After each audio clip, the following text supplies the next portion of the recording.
मित्रांनो, ईएमआयचं टेन्शन तर सगळ्यांनाच असतं आणि वेळेवर ईएमआय भरणं तर अजूनच महत्त्वाचं आहे. चला तर मग आजच्या या व्हिडिओमधून आपण ईएमआय पेमेंट बद्दल काही टिप्स डिस्कस करूयात. त्यामुळे व्हिडिओला शेवटपर्यंत नक्की बघा. स्टेप नंबर 1, जेव्हा तुम्ही ईएमआयचं पेमेंट करता त्यावेळेस एकदा पेमेंट स्टेटस नक्की क्रॉस चेक करा.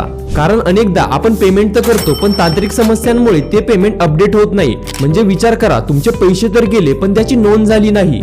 स्टेप नंबर 2, जर तुम्ही विचार करत असाल अरे यार आतापर्यंत पेमेंट अपडेट का नाही झालं, तर टेन्शन घेऊ नका. अपडेटिंग प्रोसेस मध्ये साधारणपणे 24 तास लागू शकतात. त्यामुळे एक दिवस थांबा आणि सतत स्टेटस चेक करत राहा. म्हणून मित्रांनो, लक्षात ठेवा, ज्यावेळेस पण तुम्ही ईएमआयचं पेमेंट कराल तेव्हा एकदा पेमेंट स्टेटस नक्की क्रॉस चेक करा, ज्यामुळे तुम्ही नेहमी वेळेवर आणि रेकॉर्डवर राहाल. मित्रांनो, आता ज्यावेळेस पण तुम्ही ईएमआयचं पेमेंट कराल त्यावेळेस या स्टेप्स नक्की लक्षात ठेवा.